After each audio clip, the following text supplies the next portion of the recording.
I'll ask anybody's question but yours. You're an idiot. And really a disloyal person.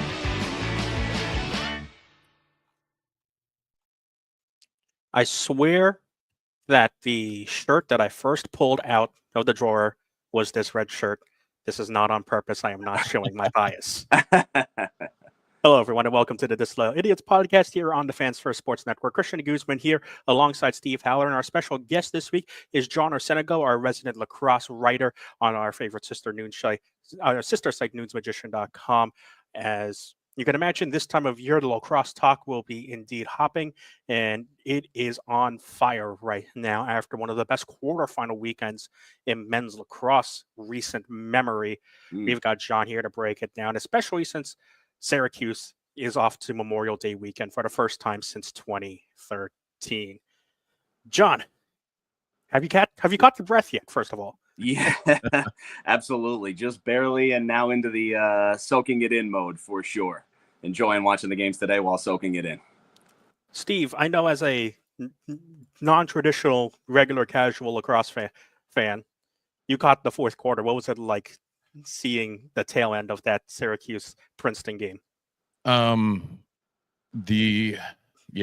don't know how to put words to it. It was like, as someone who's finally started to understand the sport, and still stands by the fact that the best sporting event I've ever witnessed, like live, was the Syracuse Cornell final. Mm-hmm.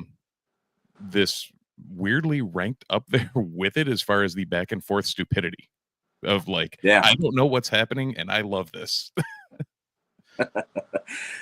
Yeah, that's exactly right. I think on the broadcast at one point, I forget exactly which moment it was, but Kark said he was just like, I don't even know how to describe this game. What in the world is happening? Something like that. And it was like, yeah, that's exactly right. Yeah.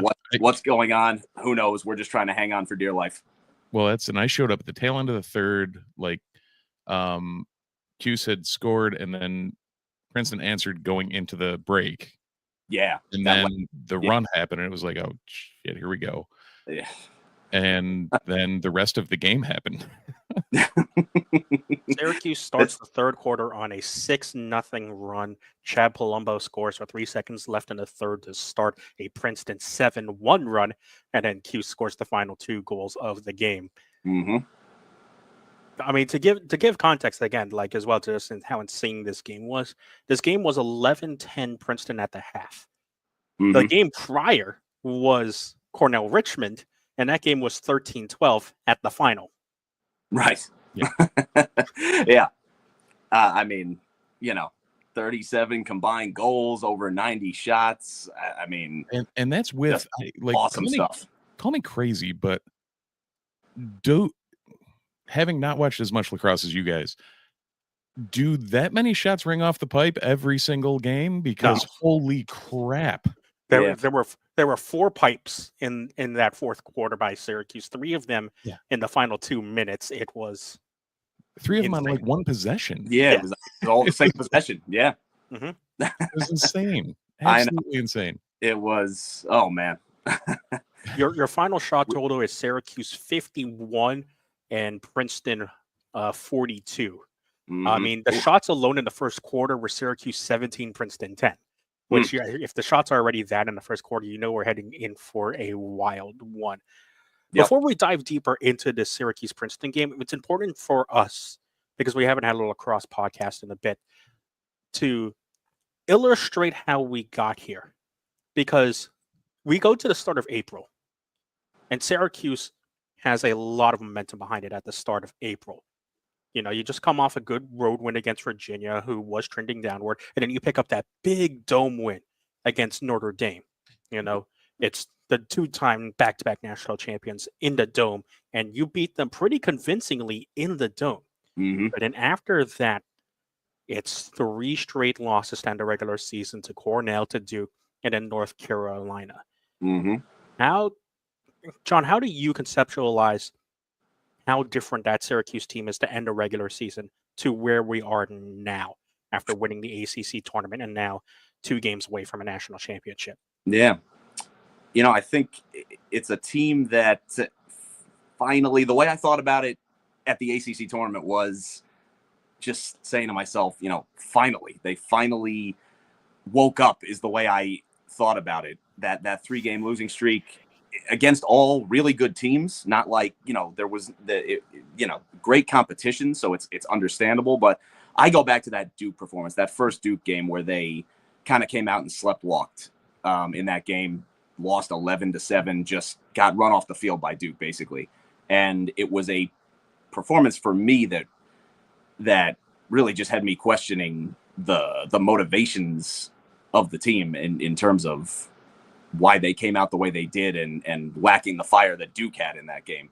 And then, the next week got pretty handily beaten by North Carolina, only ended up losing by 2, but they were down by 6 late in that game before a little run that they went on late. I think they finally reached the point where they just woke up. It was, they got down to Charlotte for the ACC tournament, and who knows, maybe weirdly playing Notre Dame was like, the medicine that this team needed. One of the biggest question marks for them in recent years. The biggest has been Notre Dame, and they finally seemed to figure them out this year with the 2 performances that they put against the Irish. Who knows? Maybe that was the thing that got them cooking, and 2 days later it was Duke. But I don't know. 3 straight losses. They just it finally clicked into gear for them after 3 straight losses to finish out the regular season. And now a couple of near escape incredible performances, and we're feeling like they're, they got it rolling downhill, which is exciting stuff. Well, that's the thing too, is go ahead. It's not just the one, like this crazy performance. Like last week was a nail biter too, and they were down real late.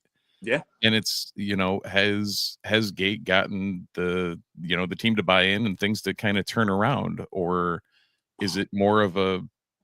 I guess that's going to ultimately be the offseason talk of, was this the team just grabbing it by the horns, or was this like a big moment for Gate turning things around from a coaching standpoint? And that may be too deep to where we want to go right now, but like it's definitely something we're going to need to talk about in the offseason. Yeah, for sure. And it's, it's a really tough one. It's a tough one to answer about. And he's such an interesting coach, Gate, I think, because of his personality and his demeanor. He's tough to get a beat on at times. And he empowers his players a lot in terms of the confidence that he has in them and that he wants them to have in themselves, and that they definitely do have in themselves, the confidence and the creativity and all of that. And you couldn't tell me Miss Polina's post-game interview that there was any confidence anywhere. There you go. There you go. That's all you need to see. Yep. That's the answer to your question right there. My goodness. So before we get to even more of what happened in the NCAA tournament, I do want to go back to the Notre Dame thing, because I think, lost in the shuffle of this now, because Syracuse is safely in the tournament, they're into the Final Four. Lost in the shuffle of all of this is that if Syracuse loses that first round game against Notre Dame, there's a very real chance that Syracuse doesn't make the tournament. Yeah. What is it about Syracuse versus Notre Dame this season that made the Orange perform so well against a Fighting Irish team that looked like it had the rest of the ACC pretty easily handled? For sure. I think it came down to a physicality and intensity that in the Syracuse Notre Dame recent years has been fully on the side of Notre Dame, whereas they've been the ones kind of, bossing the rivalry for the last few years. But this year, and we saw it right in that first game in the Dome, they brought that physicality and that intensity. They wanted to make an early statement, putting Jake Taylor on the ground multiple They nearly times.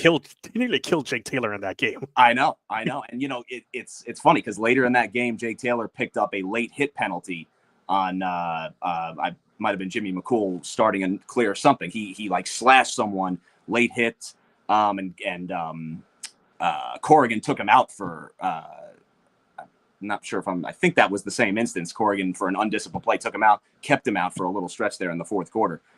They frustrated him. They got right in his grill. Right from the start, they kind of set that tone with that physicality.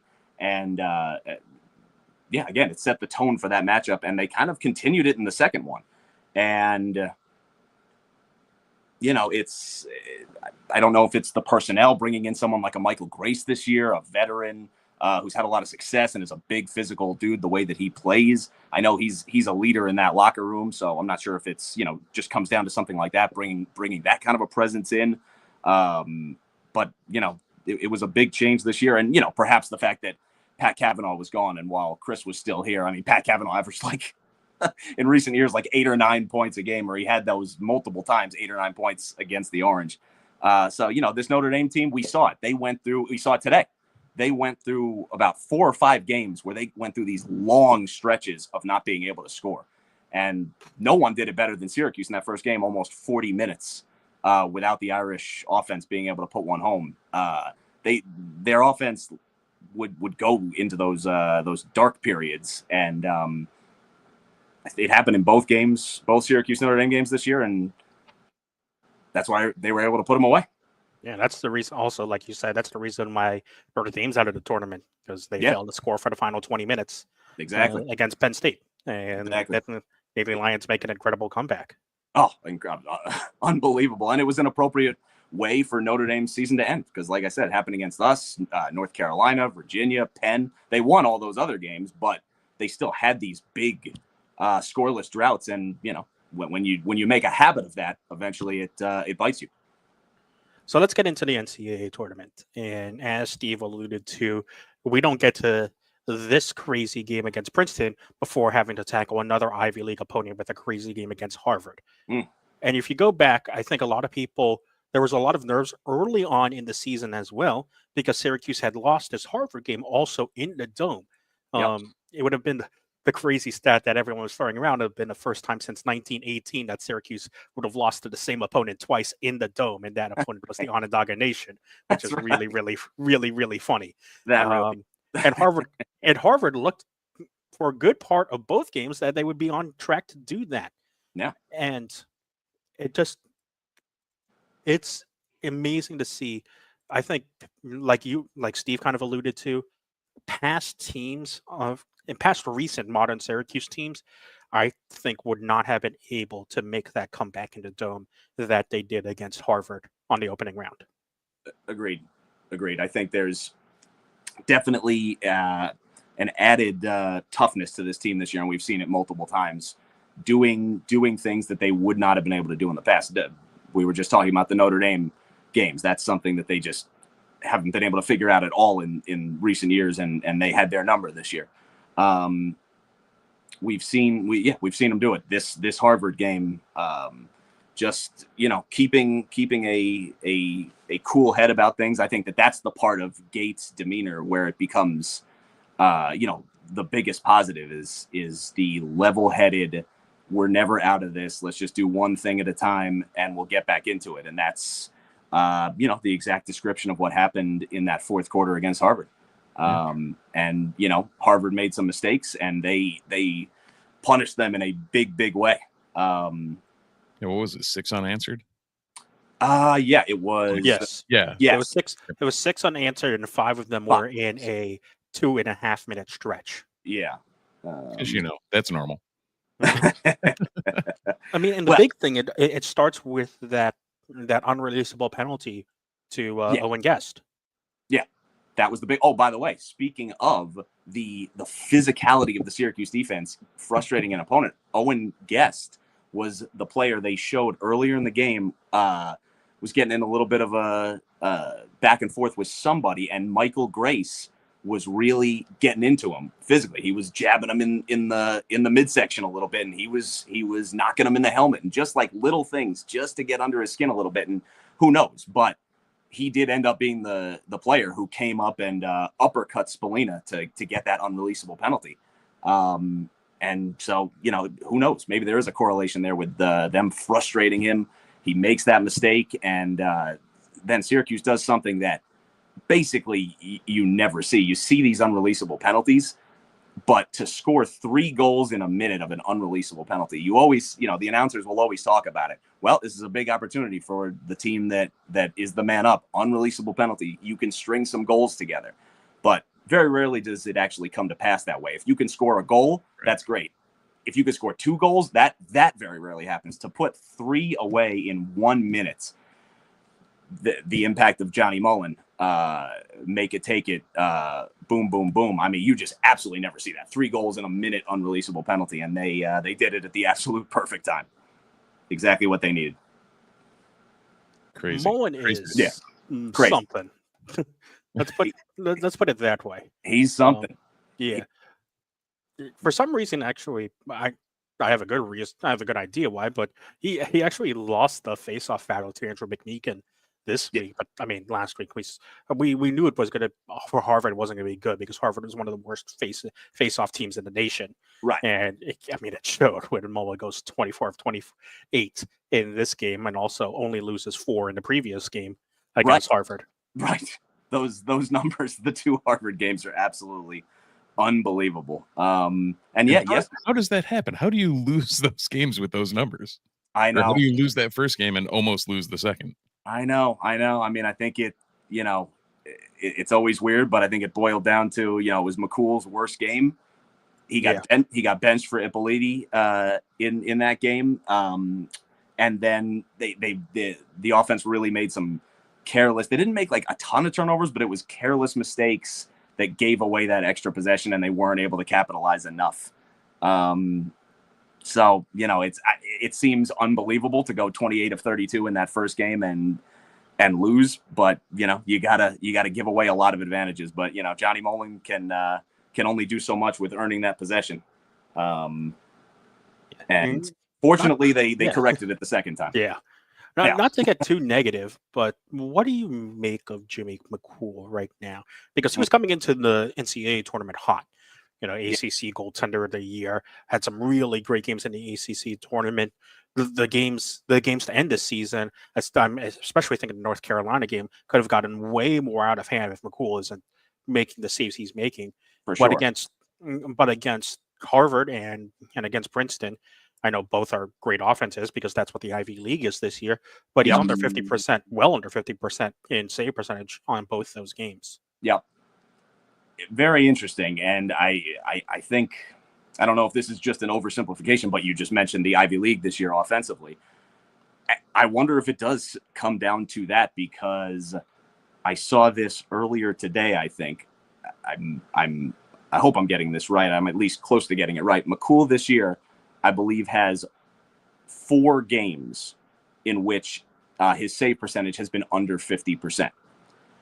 Those 4 games are Cornell, Harvard twice, and Princeton yesterday. So Ivy League. We see a theme.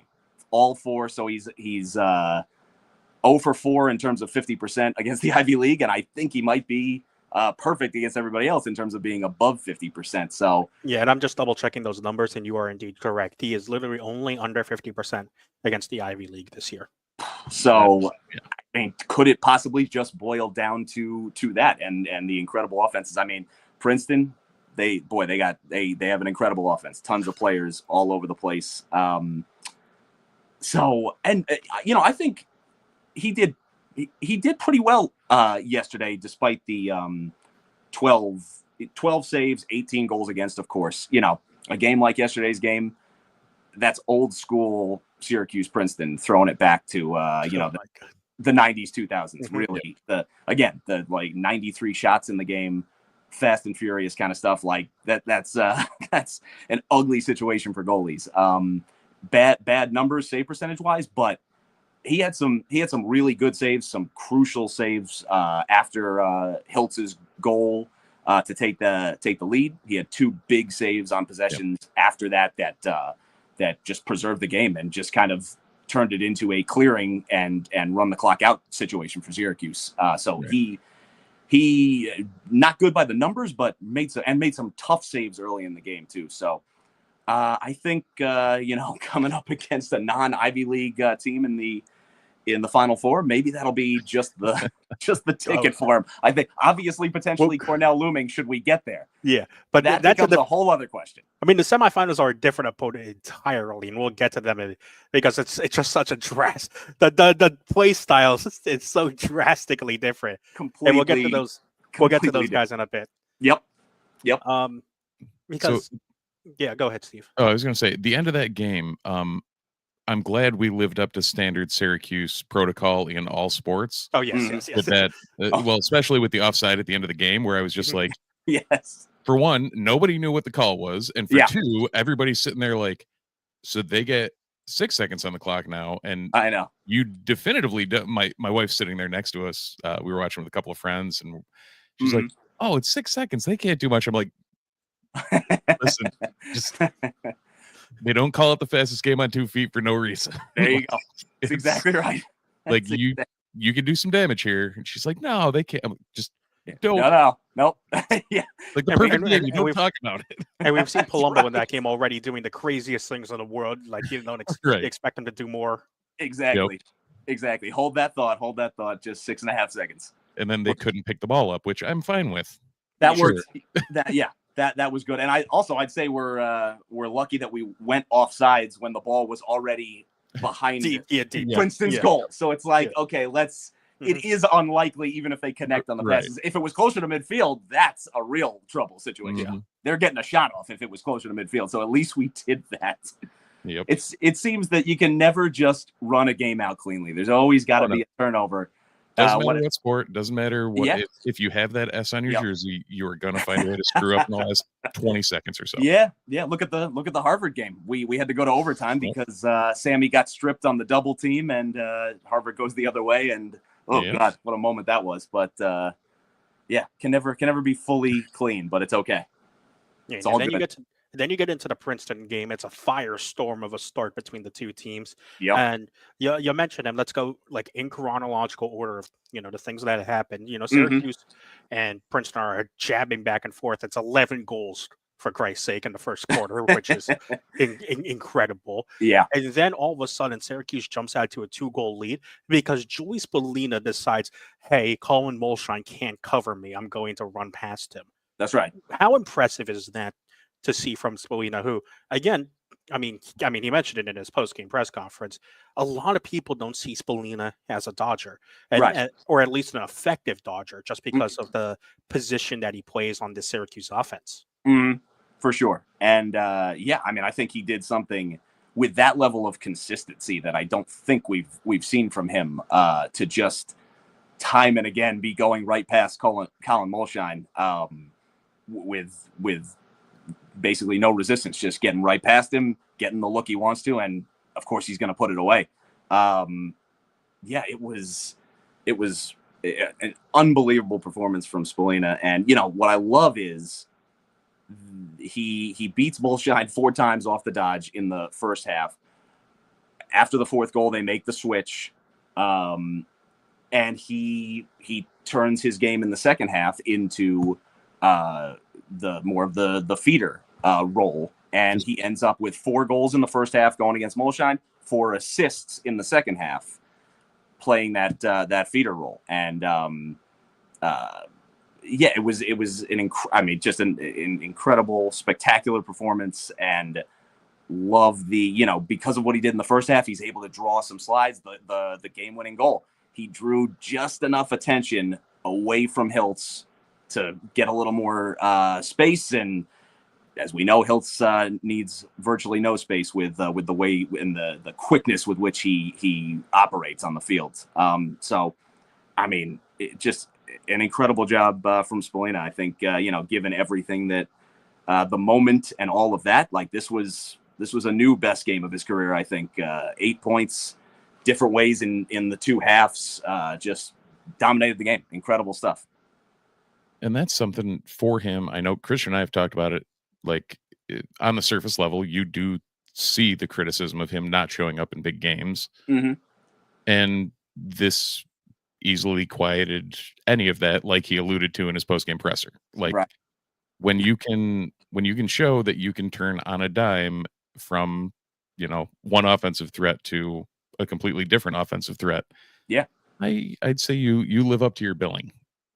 No question about it. Your billing, and of course the number on your back, and And I appreciate Christian earlier in the season setting me straight on any of these things. He's been my Yoda through the lacrosse process over these last few years. There you go. Everybody needs their Yoda on that. That's excellent. Thank you. I appreciate it.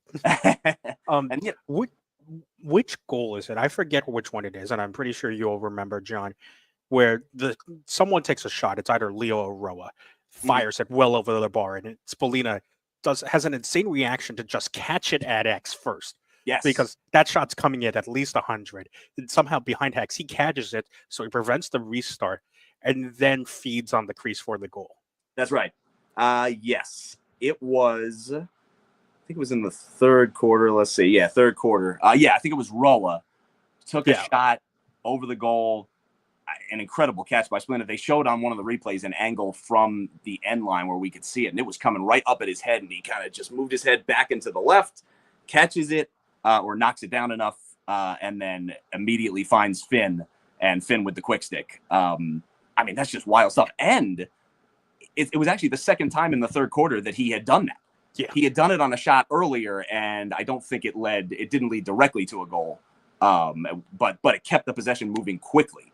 And that play was, all that all happened because of that catch by Spolina. Princeton didn't look like they were ready to be recomposed after that shot by Roa went past the goal, and he kind of caught them off guard. Finn with the quick stick finish, and it's another goal, and that was, let's see, that was in that middle of that 6-goal run, put us up 14-11 at the time there in the third quarter.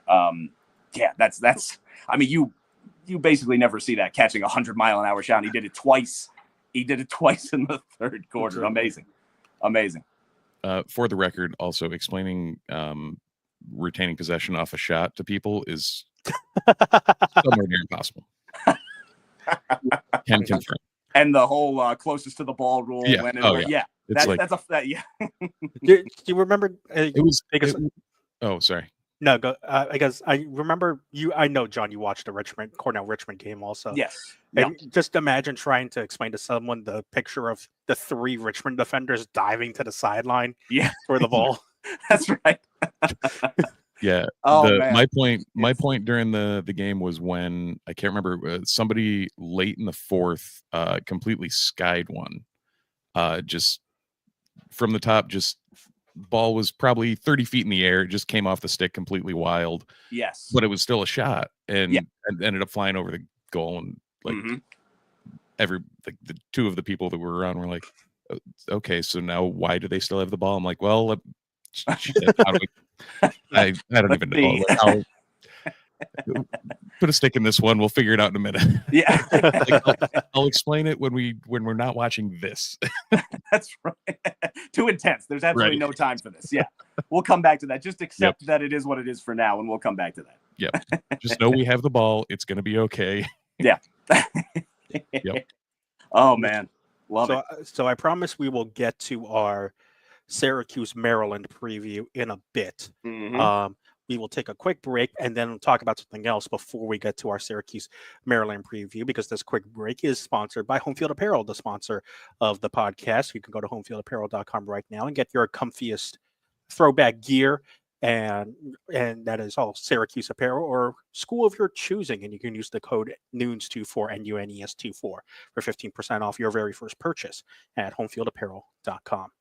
Do they still have the lacrosse shirt? I don't know if they. The 11-time national champs one. Yes. Ooh. Yep. Which is of course the correct number. No one look for where that 11th trophy is. Don't worry. Don't worry about that. But yeah, pick up your 11-time national championship shirt.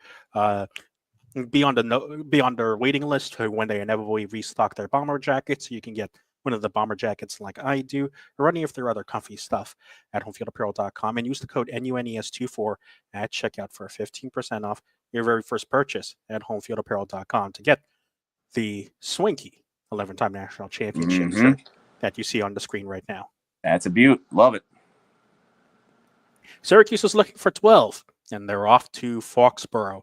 And one of the big reasons why they're off to search for their 12th national championship is because for the first time in like quite a few years, Syracuse had multiple people selected in a pro lacrosse draft. Mm. Like there were quite a few years in recent memory as well where there wouldn't be a single Syracuse player taken in a pro outdoor lacrosse draft. And this year, Syracuse gets 4 of them taken, headlined by 2 first-rounders in Sam English and Owen Hiltz. Absolutely, yeah. It was. I went back and looked at some of the recent stuff when I was writing about the PLL draft, and it was our most first-round picks, definitely in the PLL era.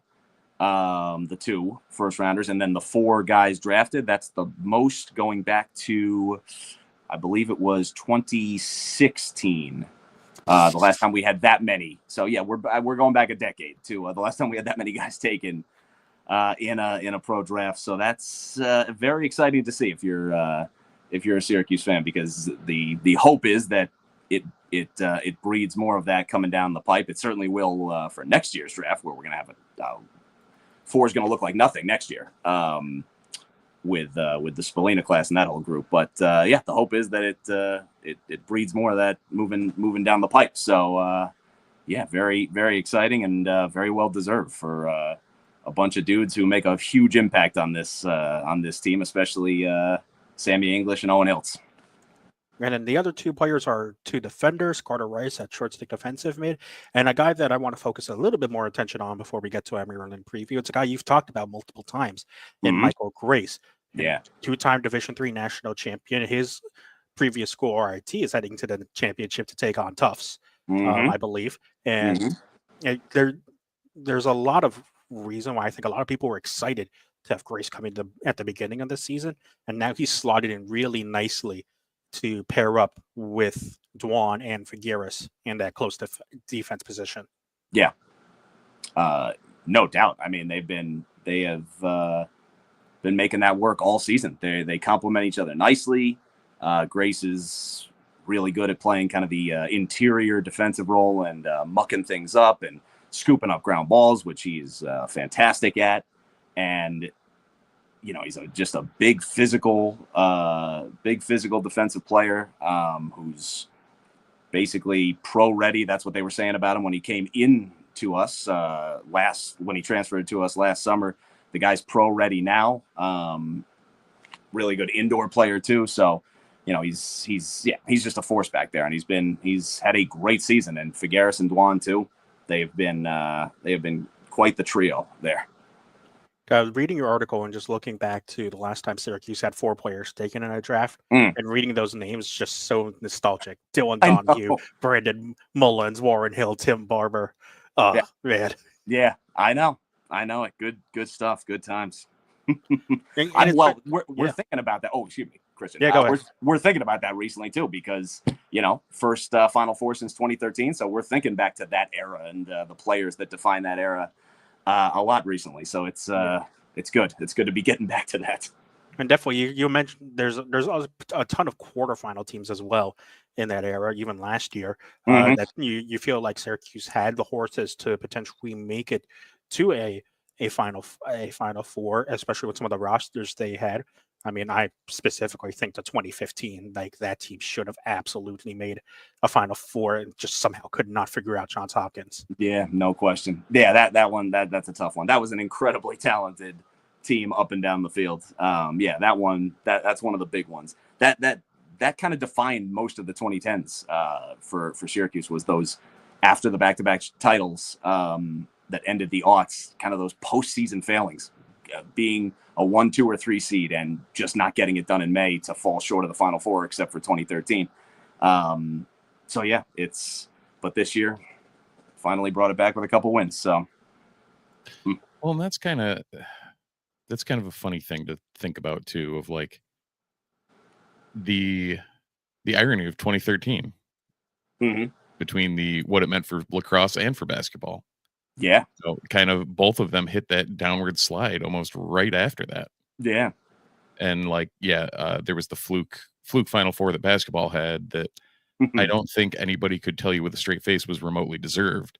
But that was kind of I wonder if we looked back on SU athletics in that era as to, what exactly was happening behind the scenes.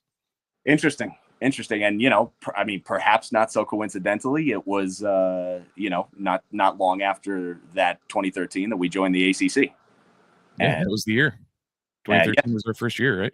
Yeah. Or was it 14? The next 2014. Yeah. Right. And you want nostalgia moments, 2014 ACC tournament. Oh, yeah. Oh, yeah. The Donahue goal. Yes. Oh, my God. That was unbelievable. Tic-tac-toe, the three attackmen. Yes. Dots, Rice, Donahue, Donna. boom. Oh, one of the best finishes ever. We've seen some great ones, and that was one of the best ever. Oh my goodness, yes. But yeah, no, I wonder. Joining the ACC. I mean, certainly that's been the case with basketball, with the way that it's all gone into mediocrity and below since joining the ACC, where they were those 5 years, those last 5 years or so before joining the ACC. But yeah, with lacrosse anyway. So how fitting is it that Syracuse's Final Four opponent, first time back into championship weekend, is a former ACC team? Yeah, there you go. Absolutely, and one that they've obviously had their struggles with. I think after what's happened with Notre Dame this year, Maryland becomes the new boogeyman for Syracuse. Boogeyman, yes, thank you. Exactly, That's exactly right. Let's go back to the game that these two teams played at Maryland at the beginning of the season. It's on February 15th, early game, awful weather in Baltimore. But I mean, or Annapolis, where I forget where exactly. College Park. College Park.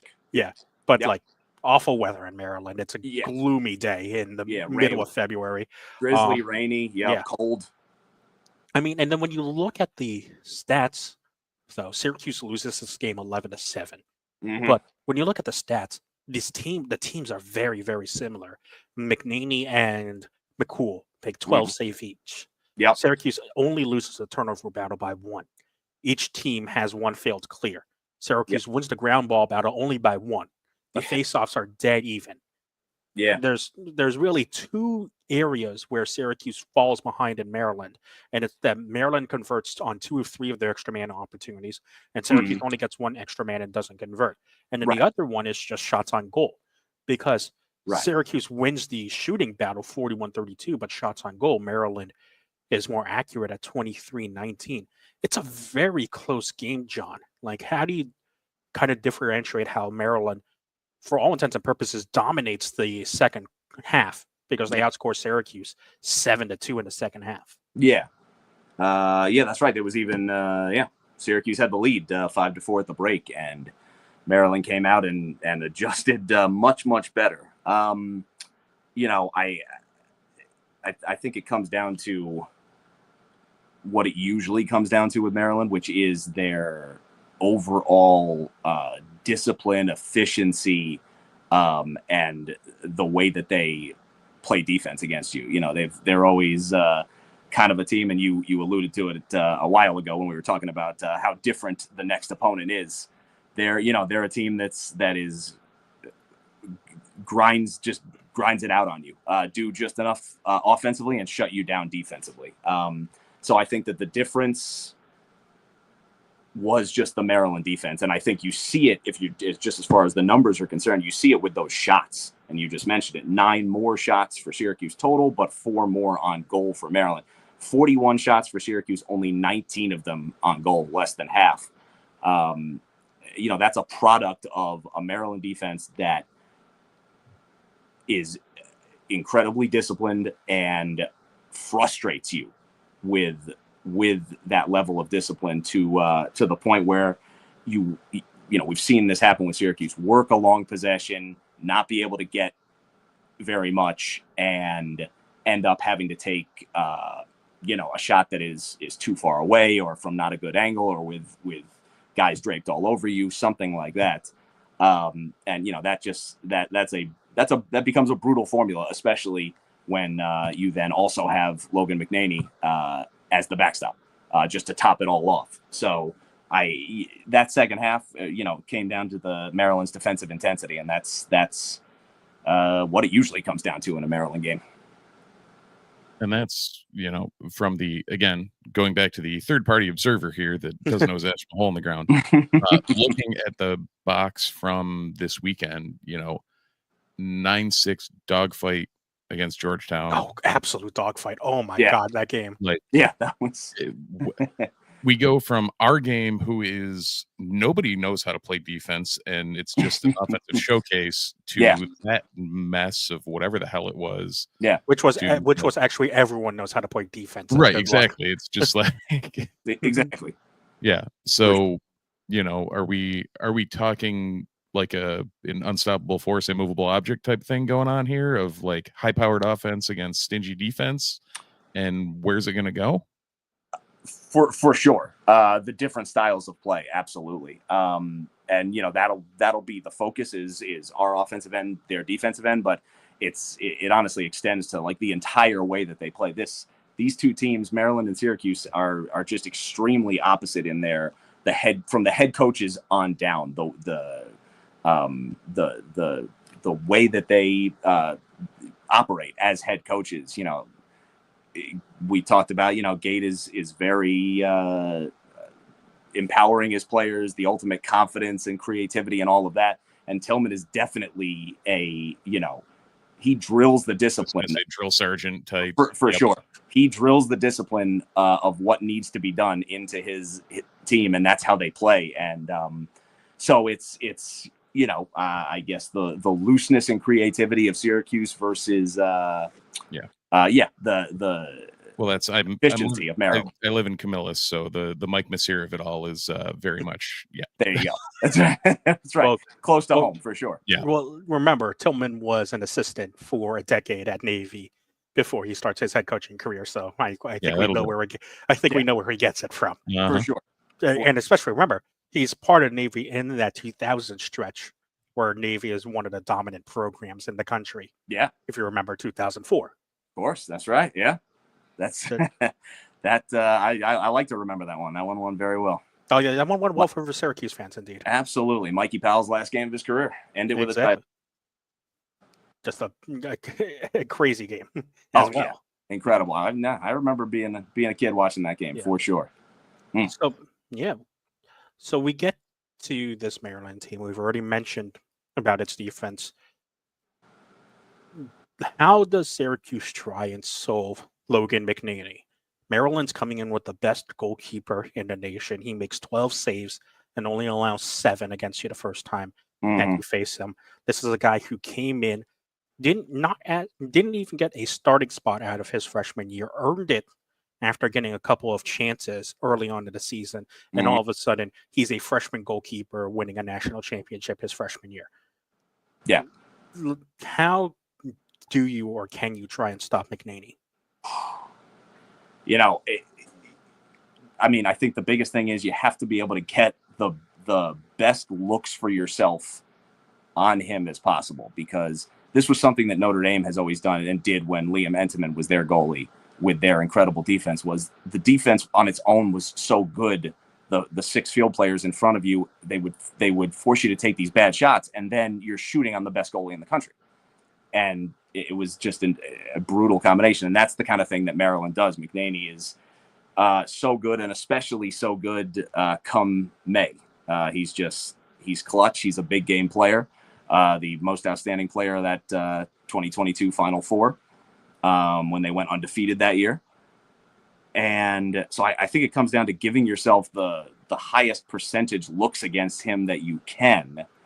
And I think the best way to do that for Syracuse might be to try to focus on attacking the Maryland shorties, which is something we know that this team likes to do. We see it all the time, every game with usually Michael Leo, Sammy English, Luke Roa, whoever's got that shorty. Hiltz has started doing it more as the season has gone on. If he ever gets a shorty on any possession, is just kind of going on that individual dodge back and forth against the shorty to see if you can, just get that, beat him enough to give yourself that look. Maybe Peyton Anderson on the second line. I think that's going to be a big thing we're going to see this Syracuse team do, because we know that they like to do it. And I think if there's any area of weakness for Maryland, it's that, because they're, on the whole, they're so good playing their man. The way that they slide is physical, intense, and intelligent, with the way they time their slides and the way that they recover on the back end of it.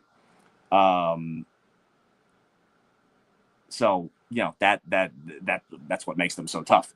The other way to go about it is, just kind of the constant ball movement that we see from this team, but we've struggled with that against some of the, bigger, more fit, the big name program, more physical defenses. So, we'll see about that. I mean, that's ideal if we can somehow pull it off, but I think going after the Maryland shorties is going to be a big thing we'll see next Saturday. How do you go about stopping this Maryland team on the offensive side? Because we know it's not a Maryland team that's blessed with the most offensive talent. I mean, Eric Spanos is the name that really jumps out, but even then, he's not the Logan Wisnauskas that you would have seen in previous Maryland teams. Right. He's not the Matt Rambo you would see in previous Maryland teams. How would you go about stopping a Maryland team that doesn't, as Quint and Anish said most at the time on the past broadcast, that doesn't have an alpha quarterback or an alpha player on their offense? Right. Exactly. I think for the Syracuse defense, it comes down to trusting themselves, being disciplined with their slide packages and all of that, because of exactly what you just mentioned, Christian. I think, I think that they can play them straight up, and have some pretty good success doing so. I mean, Maryland, like Quinn said on the broadcast today, they rely on that teamwork, the full 6-on-6, and again, their efficiency in their ball movement and their teamwork. But with the players that this Syracuse defense has, I think you trust yourself to win these individual matchups, while of course still working together as a unit, and not commit any bad slides that open things up for Maryland when they don't need to be opened up for them. I think that's going to be an important thing. Again, that's a hallmark of the Maryland defense. When they slide, they're smart about it and they recover well. Not making slides that are kind of in between, halfway there, or ill-timed. Trusting yourself to play them straight up, because I think they can do that against this Maryland team. So that will be an interesting challenge this week for O'Dearna and his group. Does Syracuse turn this into the offensive battle it wants it to be, or does Maryland's defense hold strong? Who do you think? Who's got it on Saturday? Oh boy. Well, I think that history has shown us that Maryland would probably have the edge in that. I hesitate to say with, I mean, they have had the edge in these matchups, and as Steve was saying earlier, it's, in recent years, that's usually what we're looking at, is the high-powered offense versus the physical defense. And I tend to think in those situations, especially if you're talking about like the discipline of Maryland versus sometimes, the playing loose of Syracuse, it tends to favor the defensive team. I think that's been, I think the recent evidence has shown us that it would tilt Maryland's advantage on that. But you know what? Is the Syracuse offense showing us some things in these recent games, that they're ready to maybe change that tune at all? Because I think they're playing right now in the last 4 games in ways that we haven't seen from them accomplish the things that they would in recent years. They wouldn't even be here to this point. So right. Are they showing us that they're ready to overcome these things? They already have. So we'll see. Yeah. We'll see if they can do it on Saturday. Yeah.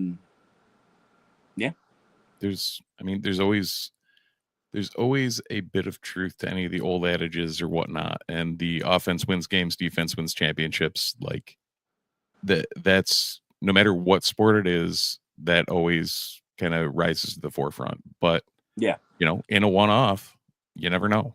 Like for sure. Oh, for sure. It's yeah.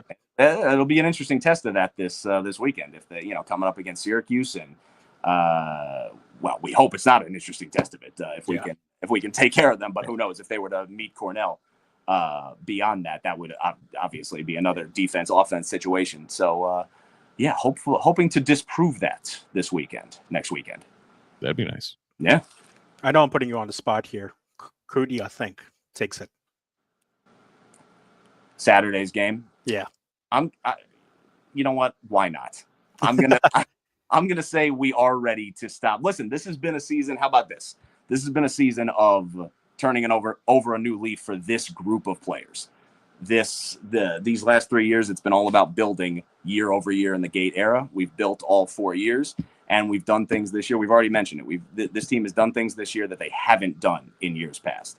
They exercised the demons against Notre Dame multiple times, 2 for 2. And I think they're showing us things that they haven't shown us before, growth that we haven't seen before. So why not? Why not make it another? Oh, the other thing I was going to say, they've been on the revenge tour in recent games. ACC final against Duke, fixed the regular season results. Opening round game against Harvard, fixed the regular season results. So why not make it 3 for 3 against Maryland? I'll go for that. Let's do that, and then it makes Christian really uncomfortable. I hate you so much. And those of us old remember a really, really good final between those two teams. So. Oh yes! Oh my gosh! 2009 is seen in such a different light for me right now. I was living in Marlborough, Mass, and could not get anyone to go to Foxborough with me that day. Oh, I watched it on TV from 20 miles away. Oh, Steve. Yeah. I think I have said this to you before. I was at that game. Nice. 2009 was my senior year at Syracuse. Yep. And so, I had graduated a few weeks before. I went to all 4 playoff games that year. That's awesome. And I had done so the year before too. So what an incredible run. But yeah, that was something else. That'll never be topped, I don't think. Easily the best sporting event that I've ever seen. And I didn't even see it live. I watched it on TV and I was still like calling all of my friends like, holy what just happened? Like, what did I just watch? Absolutely. Yeah. The best thing about it this year also, it will be on TV that you can watch because it will be on ESPN2, the semifinal games. Syracuse, Maryland will be the second game that is following the Cornell Penn State game that is happening at 12 o'clock, also on ESPN2. The championship game, Memorial Day as usual, that is on mainline ESPN, which will be a lot of fun as well. We will see what happens next week and how my mood is on Sunday night if certain results go their way. Oh, boy. And again, for those who don't know, the disclaimer, I'm Cornell's men's lacrosse play-by-play guy. I'm very invested in that team as well. and the Jeff Tamburoni Bowl in the first game. Yeah. That's so do we run a live broadcast Monday night if That will be Monday afternoon though, so that'll be right in the middle of your Memorial Day barbecues, unfortunately. So that's right. Unless there are other degenerates like me who will be watching that game instead of enjoying what should be a beautiful Memorial Day. Well, it's in Syracuse, so it's probably going to be raining. Yeah, for real. Mm-hmm. If current patterns hold true, it's been a soggy one. Yes. People wonder why we're playing film. We have a couple of minutes left, and we would be remiss if we didn't talk about the other lacrosse program on the Hill, because usually we're talking about the women's lacrosse team at this point, given recent history. But this year it doesn't go as well. Syracuse is unranked for the first time in God knows how long heading into the tournament. In my opinion, they essentially squeak into the tournament as one of the last few teams in, as they actually battled the last team in Brown that was into the tournament, and then win the game against Brown, but then fail to go on the revenge tour that Syracuse men's lacrosse is going on and lose to Yale in the second round. John, it cannot, to me at least, it cannot be as simple as Olivia Adamson got hurt early on the season and whoops, there we go. Yeah. Where does it go wrong for the Syracuse women's lacrosse team, and how can they fix it for next season? I think it went wrong with a perfect storm of circumstances, one of which is the Adamson injury. I think that was surrounded by everything they lost last year, 2 classes worth of players that played huge roles in every facet of the game. So they lose, Emma Tyrell on offense and a couple other, Natalie Smith, Maddie Baxter, Kate Mashesky on draw, Delaney Schweitzer in goal, and 3 starting defenders. So they lose a ton off of last year's team. They're coming into this year with Emma Ward, Olivia Adamson, and then a whole couple other people who played supporting roles last year, and then a whole bunch of brand new players. And then they lose Adamson. So now they've got basically a team that's majority of people are either playing college lacrosse for the very first time, the true freshman, redshirt freshman, or playing significant roles for the first time, increased roles for the first time. That was basically the vast majority of the team. And then I think for the cherry on top of all of that, you talk about the number 1 schedule in the country. And I think that cocktail all put together made it a situation that was difficult for them. And I have to say, I think I probably consider myself a bit of an apologist, I guess, for this team, because I actually think they did a lot of good things this year for finishing with a 10-9 record and not even making it to the quarterfinals. I think that they did a lot of good things this year. Picked up a number of wins against really good teams, went on a run there where they beat Loyola, Notre Dame, and Virginia right in the middle of the year, beat Maryland earlier in the year. And then just like the men, they had a really bad April where I'm not quite sure what happened with a couple of those games. Not sure if it was the schedule catching up with them or what happened, but and then it kind of peters out. But I think it was that perfect storm of all those circumstances, and I think what it does is sets them up very nicely for next year. Because you mentioned how do they get this fixed for next year? I think the way they get it fixed is by getting all of these players extensive experience this year on such a young team that will put them in a position to be a lot more veteran than they would have been next year. A lot of people starting and just playing big roles for this team who wouldn't have if this was a year ago with all of the veterans that they have had in previous years. So I think this really is going to set them up nicely I know, of course, obviously Emma Ward is gone. But if Adamson comes back, I would think that she only played in 3 games this year. So I would think she has the ability to medical redshirt. So if you have Adamson back, plus basically the entire rest of the team, add in a few highly ranked freshmen. I think they've got at least 3 freshmen who are going to play in the senior All-America game this summer. I think we should be looking at a pretty good team next year. There's a lot of young talent on this team that contributed in big ways. They got to get the draw situation figured out. That held them back in a few games this year. If Adamson is back, she could be a potential solution. She did very well in the last couple of years when she was called upon to do that. That's probably the biggest area of weakness, is just figuring out the draw circle. But yeah, I think I'm of the belief that there's a ton of young talent on this team, and that the experience they gained this year is going to put them in a position to be much improved next season. Yeah, is any of the new talent coming in, or any of them named Humphreys? Oh man, that would be. Unfortunately, I think they've exhausted them all on North Carolina eligibility, if you can believe it, on setting assist records and setting freshman goal records and and everything that they're doing there. Unfortunately, I think no. Yeah, and also, as we know, unfortunately, not named Spallina.